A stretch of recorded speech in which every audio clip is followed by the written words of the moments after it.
ಹಾಗೂ ಅಂತ ಒಂದು ಸಂದರ್ಭದಲ್ಲಿ ಕೇಂದ್ರದಲ್ಲಿ ಸಚಿವರಾಗಿರುವಂತಹ ಮಲ್ಲಿಕಾರ್ಜುನ್ ಖರ್ಗೆ ಅವರು ದಿವಂಗತ ಲೋಕಸಭಾ ಸದಸ್ಯರಾಗಿರುವಂತಹ ದಿವಂಗತ ಧರಂಸಿಂಗ್ ಅವರ ಒಂದು ಪರಿಶ್ರಮದಿಂದ ಅದು ಸಾಧ್ಯ ಆಗಿದೆ. ಬಹುಶಃ ಯಾವಾಗಲೂ ಕೂಡ ವಿರೋಧ ಪಕ್ಷದವರು ಹೇಳ್ತಾರೆ, ಈ ಒಂದು ಉತ್ತರ ಕರ್ನಾಟಕದ ಕಲ್ಯಾಣ ಕರ್ನಾಟಕದ ಅಭಿವೃದ್ಧಿನೇ ಆಗಿಲ್ಲ. ನಾವು ಕಳೆದ ಒಂದು 20 ವರ್ಷ ನಾವು ತೆಗೆದು ನೋಡಿದ್ರೆ, ಯಾಕಂದ್ರೆ 2006ರಿಂದ 8ವರೆಗೆ ಸಮ್ಮಿಶ್ರ ಸರ್ಕಾರ ಜೆಡಿಎಸ್ ಬಿಜೆಪಿ, 2008ರಿಂದ 13ವರೆಗೆ ಬಿಜೆಪಿ ಸರ್ಕಾರ, 2019ರಿಂದ 23 ಬಿಜೆಪಿ ಸರ್ಕಾರ. ಕಳೆದ 20 ವರ್ಷದಲ್ಲಿ 11 ವರ್ಷ ಹೇಳ್ತೀನಿ 13ರಿಂದ 18 ಹೇಳ್ತೇನೆ 11 ವರ್ಷ ಬಿಜೆಪಿ ಸರ್ಕಾರನೇ ಅಧಿಕಾರದಲ್ಲಿದೆ. ಯಾವಾಗಲೂ ಕೂಡ ಹೇಳ್ತಾರೆ, ಏನ್ ಮಾಡಿದಿರಿ, ಏನ್ ಕೊಟ್ಟಿದಿರಿ ಕಾಂಗ್ರೆಸ್ ಸರ್ಕಾರ ಅಂತ. ಇವತ್ತು ನಮ್ಮ ಸರ್ಕಾರ ಏನು ಹಿಂದೆ ಇರ್ತಕ್ಕಂಥ ಒಂದು ಸರ್ಕಾರ, ಸನ್ಮಾನ್ಯ ಕಾಂಗ್ರೆಸ್ ಸರ್ಕಾರ 2013ರಿಂದ 18, ಸನ್ಮಾನ್ಯ ಸಿದ್ದರಾಮಯ್ಯ ಅವರು ನಮ್ಮ ಕಾಂಗ್ರೆಸ್ ಸರ್ಕಾರ ಮೊದಲ ಬಾರಿಗೆ 1,000 ಕೋಟಿ ಅನುದಾನ ಈ ಒಂದು ಕಲ್ಯಾಣ ಕರ್ನಾಟಕ ಭಾಗಕ್ಕೆ ಕೊಟ್ಟಿದ್ದು ಕಾಂಗ್ರೆಸ್ ಸರ್ಕಾರ, ಸಿದ್ದರಾಮಯ್ಯ ಅವರ ಸರ್ಕಾರ. 1,000 ಕೋಟಿಯನ್ನು 1,500 ಕೋಟಿ ಮಾಡಿ ಅದನ್ನು ನೀಡಿದ್ದು ಕಾಂಗ್ರೆಸ್ ಸರ್ಕಾರ, ಸಿದ್ದರಾಮಯ್ಯ ಅವರ ಸರ್ಕಾರ. ಅಧಿಕೃತವಾಗಿ 3,000 ಕೋಟಿ ಕೊಟ್ಟಿದ್ದು ಈ ಒಂದು ಕಲ್ಯಾಣ ಕರ್ನಾಟಕ ಭಾಗಕ್ಕೆ ಕಾಂಗ್ರೆಸ್ ಸರ್ಕಾರ, ಸಿದ್ದರಾಮಯ್ಯ ಅವರ ಸರ್ಕಾರ. ಈಗ 5,000 ಕೋಟಿ ಅನುದಾನವನ್ನು ಕೊಟ್ಟಿದ್ದನ್ನು ಕೂಡ ಇದು ನಮ್ಮ ಕಾಂಗ್ರೆಸ್ ಸರ್ಕಾರ. ಈ ಒಂದು ಆರ್ಟಿಕಲ್ 371J ತಿದ್ದುಪಡಿ ಆಗಿದ್ದು ಅವಾಗ ಇದು ಮೊದಲೇ ಆಗಬೇಕಾಗಿತ್ತು. ಯಾಕಂದ್ರೆ 1999ರಲ್ಲಿ ಅವಾಗ LK ಅದ್ವಾನಿ ಅವರು ಉಪ ಪ್ರಧಾನಮಂತ್ರಿ ಆಗಿದ್ರು, ಅಟಲ್ ಬಿಹಾರಿ ವಾಜಪೇಯಿ ಅವರು ಪ್ರಧಾನಮಂತ್ರಿ ಆಗಿದ್ರು, SM ಕೃಷ್ಣ ಅವರು ಮುಖ್ಯಮಂತ್ರಿ ಇದ್ದಾಗ ಅವಾಗ ಕಳಿಸ್ಕೊಟ್ಟಿದ್ರು ಈ ಒಂದು ಆರ್ಟಿಕಲ್ 371J ತಿದ್ದುಪಡಿ ಆಗ್ಬೇಕಂತ. ಅಂತ ಒಂದು ಸಂದರ್ಭದಲ್ಲಿ ಮಲ್ಲಿಕಾರ್ಜುನ್ ಖರ್ಗೆ ಸಾಹೇಬರು ಗೃಹ ಸಚಿವರಾಗಿದ್ರು, ಧರಂಸಿಂಗ್ ಅವರು ಲೋಕೋಪಯೋಗ ಸಚಿವರಾಗಿದ್ರು. ಆದ್ರೆ ಇದು ಯಾವ ಕಾರಣಕ್ಕೂ ಮಾಡಕ್ಕೆ ಆಗಲ್ಲ ಅಂತ ಹೇಳಿದ್ದಾರೆ. ಇದು ನಮ್ಮ ಕಲ್ಯಾಣ ಕರ್ನಾಟಕ ಭಾಗಕ್ಕೆ ಆಗಿರುವಂತಹ ಒಂದು ದೊಡ್ಡ ಅನ್ಯಾಯ. ಯಾಕಂದ್ರೆ ಕೇವಲ ಒಂದು 11 ವರ್ಷದಲ್ಲಿ ನಮ್ಮ ಈ ಒಂದು ಕಲ್ಯಾಣ ಕರ್ನಾಟಕ ಭಾಗಕ್ಕೆ ನಮ್ಮ ಸರ್ಕಾರ ವತಿಯಿಂದ ಸುಮಾರು 24,878 ಕೋಟಿ ಅನುದಾನ ಬಿಡುಗಡೆ ಆಗಿದೆ.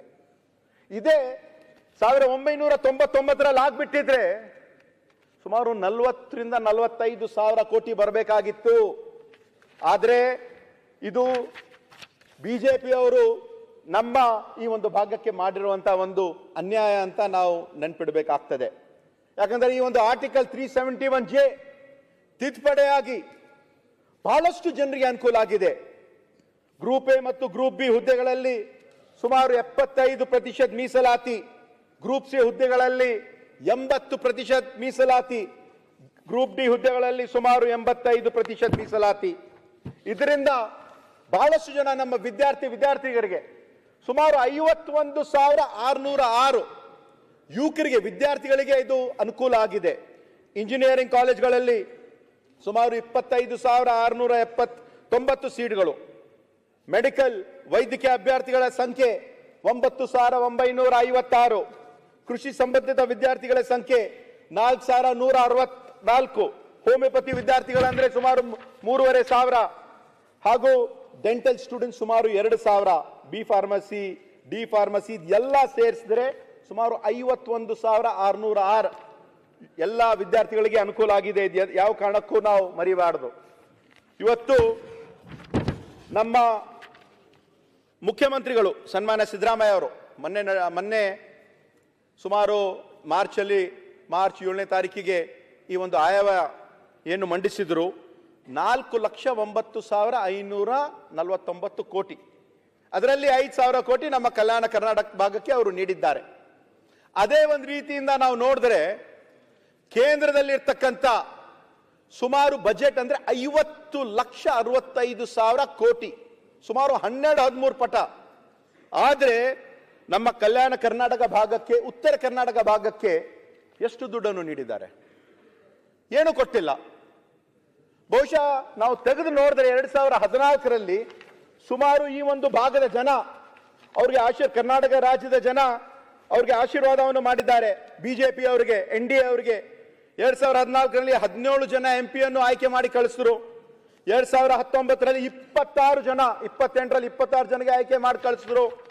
2024ರಲ್ಲಿ ಸುಮಾರು 19 ಜನರಿಗೆ ಆಯ್ಕೆ ಮಾಡಿ ಕಳಿಸಿದ್ರು. ಆದರೆ ಕೇಂದ್ರದಿಂದ ರಾಜ್ಯಕ್ಕೆ ಬರ್ತಕ್ಕಂಥ ಅನುದಾನ ಎಷ್ಟು ಅನ್ಯಾಯ ಆಗಿದೆ ಇದು ಹೇಳಲೇಬೇಕಾಗ್ತದೆ.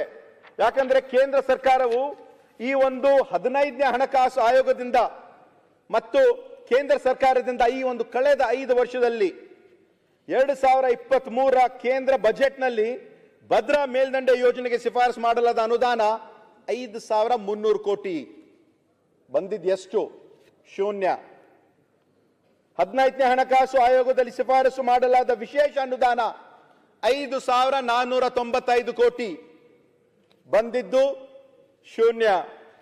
15ನೇ ಹಣಕಾಸು ಆಯೋಗದಲ್ಲಿ ಬೆಂಗಳೂರು ಅಭಿವೃದ್ಧಿ, ಕೆರೆ ಮತ್ತು ಪೆರಿಫೆರಲ್ ರಿಂಗ್ ರಸ್ತೆಗೆ 6,000 ಕೋಟಿ ಬರಬೇಕಾಗಿತ್ತು. ಆದ್ರೆ ಏನು ಕೂಡ ಬಂದಿಲ್ಲ. 15ನೇ ಹಣಕಾಸು ಒಂದು ಆಯೋಗದ ಶಿಫಾರಸು ಮಾಡಲಾದ ಆರೋಗ್ಯ ಅನುದಾನ 1,683 ಬಂದಿದ್ದು ಕೇವಲ 809. ಇನ್ನ ಒಂದು 800 ಕೋಟಿ ಗೋತಾ. ಮತ್ತೆ ಗ್ರಾಮೀಣ ಸ್ಥಳೀಯ ಸಂಸ್ಥೆಗಳ ಶಿಫಾರಸು ಮಾಡಲಾದ ಅನುದಾನ 10,000 ಕೊಟ್ಟಿದ್ದು ಕೇವಲ 9,000. ಇದೆಲ್ಲ ನಾವು ನೋಡಿದ್ರೆ 15ನೇ ಹಣಕಾಸು ಆಯೋಗ ತೆರಿಗೆ ಹಂಚಿಕೆ ಸೂತ್ರದ ಬದಲಾವಣೆಯಿಂದ ಸುಮಾರು 80,000 ಕೋಟಿ ನಮಗೆ ನಷ್ಟ ಆಗಿದೆ. ಇದು ಎಲ್ಲವನ್ನು NDRF ಮತ್ತೆ ಹೆಚ್ಚುವರಿ ಭರಿಸಿದ್ದ ಎಲ್ಲ ಯೋಜನೆಗಳನ್ನು ನಾವು ನೋಡಿದ್ರೆ ನಮಗೆ ಅನ್ಯಾಯ ಆಗಿದ್ದು ಸುಮಾರು 1,25,000 ಕೋಟಿ, 559 ಕೋಟಿ ಇಷ್ಟು ನಮಗೆ ನಷ್ಟ ಆಗಿದೆ. ಆದ್ರೆ ಇವತ್ತು ಇದ್ರ ಬಗ್ಗೆ ನಮ್ಮ ವಿರೋಧ ಪಕ್ಷದವರು ಏನು ಮಾತಾಡ್ತಾ ಇಲ್ಲ. ಯಾಕೆ ಮಾತಾಡ್ತಾ ಇಲ್ಲ? ನಾವು ಕೊಡ್ತಕ್ಕಂಥ ಒಂದು ತೆರಿಗೆ ಸುಮಾರು 4,75,000 ಕೋಟಿ ಪ್ರತಿ ವರ್ಷ ಡೆವಲ್ಯೂಷನ್ ಫಂಡ್ ಅಲ್ಲಿ ನಮಗೆ ಬರ್ತಾ ಇರೋದು ಕೇವಲ 52,000 ಕೋಟಿ. ಅಂದ್ರೆ ₹1 ಬರ್ತಕ್ಕಂಥ 12-13 ಪೈಸೆ ಅಷ್ಟೇ. ಇದು ನಮ್ಮ ಕರ್ನಾಟಕ ರಾಜ್ಯಕ್ಕೆ ಕೇಂದ್ರ ಸರ್ಕಾರದಿಂದ ಮಾಡ್ತಕ್ಕಂಥ ಒಂದು ತಾರತಮ್ಯ, ಮಲತಾಯಿ ಧೋರಣೆ ಅವರು ಮಾಡ್ತಾ ಇದ್ದಾರೆ. ಇವತ್ತು ಮಾನ್ಯ ವಿರೋಧ ಪಕ್ಷದ ನಾಯಕರು ಕೂಡ ಇಲ್ಲೇ ಇದ್ದಾರೆ. ಅವ್ರು ಹೇಳ್ತಾ ಇದ್ರು ಎಲ್ಲ ಕೆಲಸಗಳು ಅನ್ಫಿನಿಶ್ಡ್ ಅಂತ ಹೇಳಿದ್ರು. ಅವ್ರು ಹೇಳಿದ್ರು ಏನಂದ್ರೆ ಪ್ರೊಫೆಸರ್ ಗೋವಿಂದ ರಾವ್ ಅವರು ಇನ್ನ ತಮ್ಮ ಸಮಿತಿಯನ್ನು ಅವ್ರು ಹೇಳ್ತಕ್ಕಂಥ ಒಂದು ಏನಿದೆ ಆಕ್ಟ್, ಈ ಕಮಿಟಿ ಮಾಡಿದ್ದು ಯಾರು? ಹಿಂದೆ ಇರ್ತಕ್ಕಂಥ ಡಾಕ್ಟರ್ ನಂಜುಂಡಪ್ಪ ವರದಿ ಏನಾಗಿದೆ ಅದಾಗಿದ್ದು ಕೂಡ SM ಕೃಷ್ಣ ಅವರು ಮುಖ್ಯಮಂತ್ರಿ ಇರ್ತಕ್ಕಂಥ ಒಂದು ಸಂದರ್ಭದಲ್ಲಿ 2001ರಲ್ಲಿ. ಅದ ನಂತರ ಈಗ ನಮ್ಮ ಮಾನ್ಯ ಮುಖ್ಯಮಂತ್ರಿ ಅವರು ಸಿದ್ದರಾಮಯ್ಯ ಅವರು ಪ್ರೊಫೆಸರ್ ಗೋವಿಂದ ರಾವ್ ಒಬ್ಬ ಆರ್ಥಿಕ ತಜ್ಞರು. He is the only financial advisor to the prime minister from Karnataka. ಅವ್ರು ಹೇಳ್ತಕ್ಕಂಥ ಅವರು ಒಂದು ಪ್ರೆಸ್ ಮೀಟ್ ಕೂಡ ಮಾಡಿದ್ದಾರೆ ನವೆಂಬರ್ ಅಲ್ಲಿ. ಪ್ರೆಸ್ ಮೀಟ್ ಮಾಡಿ ಅವ್ರು ಹೇಳಿದ್ದಾರೆ ಇದು ಎಲ್ಲ ಫೈನಲ್ ಸ್ಟೇಜ್ ಅಲ್ಲಿ ಇದೆ, ನಾವು ಮಾಡ್ತಕ್ಕಂಥ ವರದಿ ಇನ್ನ 1 ತಿಂಗಳಲ್ಲಿ ನಾವು ಸಬ್ಮಿಟ್ ಮಾಡ್ತಾ ಇದ್ದೀವಿ. ಯಾಕಂದ್ರೆ ಡಾಕ್ಟರ್ ನಂಜುಂಡಪ್ಪ ವರದಿ ಅವರು ತಾವೆಲ್ಲ ಕೇಳಿದ್ರಿ. ಡಾಕ್ಟರ್ ನಂಜುಂಡಪ್ಪ ಅವಾಗ ಇರ್ತಕ್ಕಂಥ 175 ತಾಲೂಕುಗಳು, ಇವಾಗ ಇರ್ತಕ್ಕಂಥ 120 ತಾಲೂಕುಗಳು ಎಲ್ಲ ಒಂದು ಸಮಗ್ರವಾದ ಒಂದು ರಿಪೋರ್ಟ್ ಒಂದು ತಯಾರಿ ಮಾಡಬೇಕಂದ್ರೆ ಸಮಯ ಆದ್ರೆ ಹಿಡಿತದೆ, ಸ್ವಲ್ಪ ಆದ್ರೆ ಸಮಯ ಆದ್ರೆ ಹಿಡಿತದೆ. ಆದ್ರೆ ನಮ್ಮ ವಿರೋಧ ಪಕ್ಷದ ನಾಯಕರು ಹೇಳಿದ್ರು ಏನು ಅಭಿವೃದ್ಧಿ ಆಗಿಲ್ಲ ಉತ್ತರ ಕರ್ನಾಟಕದಲ್ಲಿ, ಕಲ್ಯಾಣ ಕರ್ನಾಟಕದಲ್ಲಿ ಏನು ಅಭಿವೃದ್ಧಿ ಆಗಿಲ್ಲ ಅಂತ ಅವರು ಹೇಳಿದ್ರು. ಆದ್ರೆ ನಮ್ಮ ಭಾಗದಲ್ಲಿ ಏನೇನು ಕೆಲಸ ಕಾರ್ಯಗಳು ನಾವು ಕಳೆದ ಒಂದು ವರ್ಷದಲ್ಲಿ ಮಾಡಿದೀವಿ ಅಂತ ಹೇಳ್ತೀನಿ. ಅದಕ್ಕಿಂತ ಮೊದಲು ಹೇಳ್ತಾ ಇಲ್ಲ. ಜಯದೇವ ಹೃದಯ ರೋಗ ಆಸ್ಪತ್ರೆ ಡಿಸೆಂಬರ್ 22, 2024ರಲ್ಲಿ ಸುಮಾರು 182 ಕೋಟಿ ಇರ್ತಕ್ಕಂಥ ವೆಚ್ಚದಲ್ಲಿ ಅದರ ಒಂದು ಉದ್ಘಾಟನೆಯು ಕೂಡ ನಮ್ಮ ಮಾನ್ಯ ಮುಖ್ಯಮಂತ್ರಿಯು ಹಾಗೂ ನಮ್ಮ AICC ಅಧ್ಯಕ್ಷರು ಸನ್ಮಾನ ಮಲ್ಲಿಕಾರ್ಜುನ್ ಖರ್ಗೆ ಸಾಹೇಬರು ಬಂದ್ ಮಾಡಿದ್ರು. ನಂತರ ಕಲ್ಯಾಣ ಪಥ ಆ ಒಂದು ಯೋಜನೆ ಸುಮಾರು 38 ಕ್ಷೇತ್ರಗಳಲ್ಲಿ ಸುಮಾರು 1,150 ಕಿಲೋಮೀಟರ್ಗೆ 1,000 ಕೋಟಿ ಸಂಪೂರ್ಣವಾಗಿ ಕಲ್ಯಾಣ ಕರ್ನಾಟಕ ಅಭಿವೃದ್ಧಿ ಮಂಡಳಿ ವತಿಯಿಂದ ಜೇವರಿಯಲ್ಲಿ ಕಾರ್ಯಕ್ರಮ ನಡೆಯಿತು.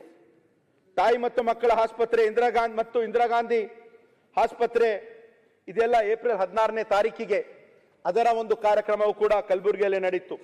ಆರೋಗ್ಯ ಆವಿಷ್ಕಾರ ಅಂತ ಯೋಜನೆ ಯಾದಗಿರಲ್ಲಿ ಜೂನ್ 14ನೇ ತಾರೀಕಿಗೆ ಸುಮಾರು 416 ಕೋಟಿ ಅದರ ಒಂದು ಅಡಿಗಲ್ ಸಮಾರಂಭವನ್ನು ಕೂಡ ನಾವು ಮಾಡಿದ್ದೀವಿ. ದಶಮಾನೋತ್ಸವ ಸಮಾರಂಭ ರಾಯಚೂರಲ್ಲಿ ಜೂನ್ 23ಗೆ ತಾರೀಕು ನಡೆಯಿತು. ಹಿಂದುಳಿದ ವರ್ಗದ ಅಭಿವೃದ್ಧಿಗೆ ಸುಮಾರು 381 ಕೋಟಿ ವೆಚ್ಚದಲ್ಲಿ, ಅದನ್ನು ಕೂಡ ಅಕ್ಟೋಬರ್ 6ನೇ ತಾರೀಕಿಗೆ ಕೊಪ್ಪಳದಲ್ಲಿ ನಡೆಯಿತು. ಈ ಒಂದು KKRDB ಹಾಟ್ಲೈನ್ ಅಂತ ಒಂದು ಕಾರ್ಯಕ್ರಮ ಕಲಬುರಗಿಯಲ್ಲಿ ಸೆಪ್ಟೆಂಬರ್ 17ನೇ ತಾರೀಕಿಗೆ ನಡೆಯಿತು. ಅದರಲ್ಲಿ ಇನ್ನು ಜನವರಿಯಲ್ಲಿ ಪ್ರಜಾಸೌಧ ಮತ್ತು ಅಕ್ಷರಾವಿಷ್ಕಾರ ಯೋಜನೆಯಲ್ಲಿ ಸುಮಾರು 300 ಶಾಲೆಗಳ ಅದರ ಒಂದು ಕಾರ್ಯಕ್ರಮ ಕೂಡ ಕಲಬುರಗಿಯಲ್ಲಿ ನಡೀತಾ ಇದೆ, ನನ್ನ ಮತಕ್ಷೇತ್ರದಲ್ಲಿ ನಡೀತಾ ಇದೆ. ಇದೆಲ್ಲ ನಾವು ಅರ್ಥ ಮಾಡ್ಕೊಳ್ಬೇಕಾಗ್ತದೆ. ಯಾಕಂದ್ರೆ ಇವಾಗ ಏನು ಅಡಿಗಲ್ಲಾಗಿಲ್ಲ, ಏನು ಕೆಲಸ ಆಗಿಲ್ಲ ಅಂತ ಮಾನ್ಯ ವಿರೋಧ ಪಕ್ಷದ ನಾಯಕರು ಅವರು ಹೇಳ್ತಾ ಇದ್ರು.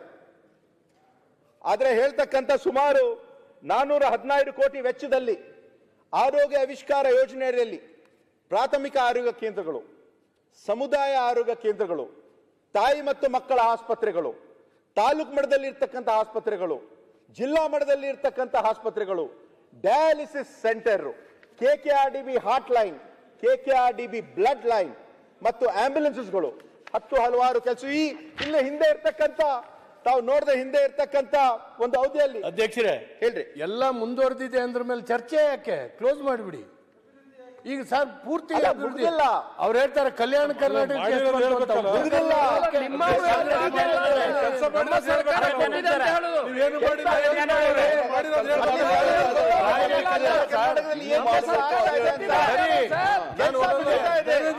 ಧನ್ಯವಾದ ಹೇಳೋಣ. ನೀವು ಮಾಡಿಲ್ಲ ಅಂತ ಹೇಳ್ತಾ ಇದ್ದೀರಿ.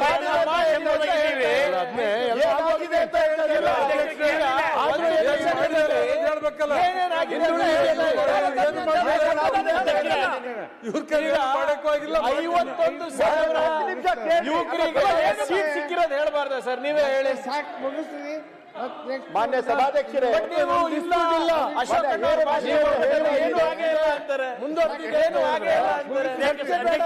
ಮಾನ್ಯ ತಾವು ಅಧ್ಯಕ್ಷರೇ, ನೀವು ಹೇಳಕತ್ತೀರಿ, ಒಂದ್ ನಿಮಿಷ ಹೇಳಕತ್ತೀರಿ, ಬಟ್ ನಮ್ಗೆ ಇವತ್ತಿನವರೆಗೂ ಅಧ್ಯಕ್ಷರೇ ನನ್ನ ಹೆಸರು ಹೇಳಿದ್ದಾರೆ, 3 ಸರಿ ನನ್ನ ಹೆಸರು ಹೇಳಿದ್ದಾರೆ. ಅಲ್ಲ, ತಾವು ಹೇಳಿದ್ರಲ್ಲ ನಾಯಕರು ತಾಲೂಕು ಬಗ್ಗೆ ಹೇಳಿದ್ದಾರೆ. ಪ್ರಾಥಮಿಕ ಆರೋಗ್ಯ ಇದೆ ಚಂದಾಗಿದೆ, ತಾಲೂಕು ಆರೋಗ್ಯ ಕೇಂದ್ರ ಚಂದಾಗಿದೆ, ಜಿಲ್ಲಾ ಚಂದಾಗಿದೆ, ಅಲ್ಲ ಡಯಾಲಿಸಿಸ್ ನಾವು ಚೆನ್ನಾಗಿದೆ, ಮಾಡ್ತಾ ಇದ್ದೀವಿ, ಎಲ್ಲ ಚೆನ್ನಾಗಿದೆ ಅಂದ್ಮೇಲೆ ಚೆನ್ನಾಗಿದೆ ಅಂತ ಹೇಳ್ತಾ ಇಲ್ಲ. ಅಲ್ಲ ನಾವು ಸರಿ ಇಲ್ಲ ಅಂತ ಅಡಿಗಲ್ ಮಾಡಿದೀವಿ. ಅವರು ಬೆಂಗಳೂರಲ್ಲಿ ಇದ್ದಂಗಿದ್ದಾರೆ, ಗೊತ್ತಿಲ್ಲ ಅವ್ರಿಗೆ. ಸಭಾಧ್ಯಕ್ಷರೇ, ಯಾವ ಆಸ್ಪತ್ರೆಯಲ್ಲಿ ನಿಮ್ಮಲ್ಲಿ ಯಾರನ್ನ ಡಾಕ್ಟರ್ ಇದ್ದಾರಾ? ಅಲ್ಲ, ಈಗ ನಾವು ಅದೆಲ್ಲ ಕೆಲಸ ಪ್ರಾರಂಭ ಮಾಡಿದ್ವಿ, ಅಡಿಗಲ್ ಮಾಡಿದೀವಿ.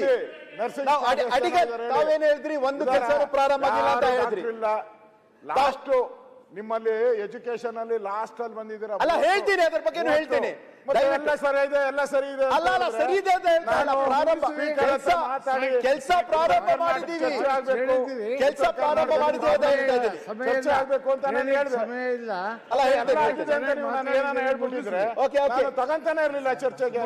ಕೆಲಸ ಪ್ರಾರಂಭ ಮಾಡಿದೀವಿ ಅಂತ ಹೇಳ್ತಾ ಇದ್ದೀನಿ ನಾನು. ಅಧ್ಯಕ್ಷರೇ, ನಮ್ಗೆ ವಿರೋಧ ಪಕ್ಷದ ನಾಯಕರು ತಿಳ್ಕೊಬೇಕು, ನಮ್ಗೆ ಆರ್ಟಿಕಲ್ 371J ಸಿಕ್ಕಿರೋದೇ ಹಿಸ್ಟಾರಿಕಲ್ ಬ್ಯಾಕ್ವರ್ಡ್ನೆಸ್ ಇದೆ ಅಂತ ಅದು ಸರಿಪಡಿಸ್ಲಿಕ್ಕೆ ಏನು ಆಗೇ ಇಲ್ಲ ಅಂತ ಹೇಳ್ತಾ ಇದೀರಲ್ಲ. ಈಗ ಬನ್ನಿ, ನಮ್ಮ 371J ಯಾವುದು, ನಮ್ಮ ಜಯದೇವ ನೋಡ್ಕೊಂಡು ಬನ್ನಿ, ಕಿದ್ವಾಯ್ ನೋಡ್ಕೊಂಡು ಬನ್ನಿ. Because we are historically backward because of various historical reasons, social reasons. ಅದಕ್ಕೆ ತಾನೇ ರೀಜನಲ್ ಇಂಬ್ಯಾಲೆನ್ಸಿಗೆ ಸರಿಪಡಿಸ್ಲಿಕ್ಕೆ ನಮ್ಗೆ 371J ಬಂದಿದ್ದು. ಯಾವ ರೀತಿ ವಿದರ್ಭಗಾಯ್ತು, ಯಾವ ರೀತಿ ತೆಲಂಗಾಣಗಾಯ್ತು, article 371 A B C D E F G H I J ಬಂದ್ ನಿಂತಿದೆ. ನೀವು ಒಂದು ಕೇಂದ್ರ ಸರ್ಕಾರಿಗೆ ಹೇಳಿ, ನಾವು ಕೇಳ್ತಾ ಇದೀವಲ್ಲ 5,000 ಕೋಟಿ ವಿದರ್ಭ ನಮಗೂ ಈಗ everything is a work in progress, ಅದು ನಿಮ್ಗೆ ಗೊತ್ತಿದೆ. ಅಧ್ಯಕ್ಷರೇ, ನಮ್ಮ ಅಧ್ಯಕ್ಷರೇ ಸರ್, ಅಲ್ಲ, ನಮ್ಮ ನೀವು ಮಾತಾಡಕ್ಕೆ ನೀವು ಅವಕಾಶ ಕೊಟ್ಟಿಲ್ಲ. ಬೆಂಗಳೂರಿಗೆ ಹೋಲಿಕೆ ಮಾಡಲ್ಲ, ನಾನು ಮಾತಾಡ್ತಾ ಇದ್ದೀನಿ. ಈಗ 371J ಇರಲಿಲ್ಲ ಅಂದ್ರೆ ಏನಾಗ್ತಿರ್ಬೇಕು ನೋಡಿ. ನಮ್ಮ ಇರ್ಬೋದು, ಆದ್ರೆ ಎಲ್ಲರೂ ತಗೋತಾರೆ ಇದ್ರದ್ದು. ಆಮೇಲೆ ಏನಾಗಿಲ್ಲ ಅಂತಾರೆ.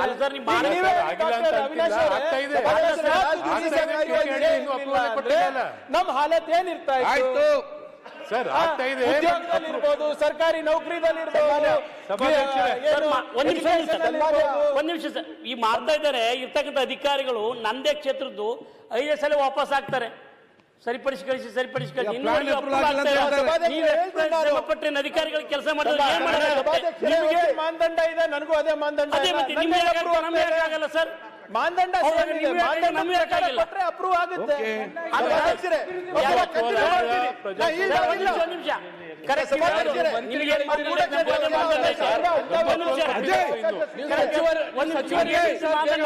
ಎಲ್ರು ಮಾತಾಡ್ಬೇಡಿ.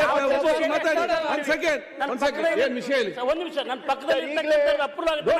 ಒಂದ್ ಸೆಕೆಂಡ್, ಅವ್ರು ಏನ್ ಕೇಳಿ. ಸಭಾಧ್ಯಕ್ಷರೇ, ಒಂದ್ ಸೆಕೆಂಡ್ ವಿಪ್ ಹೇಳಿ.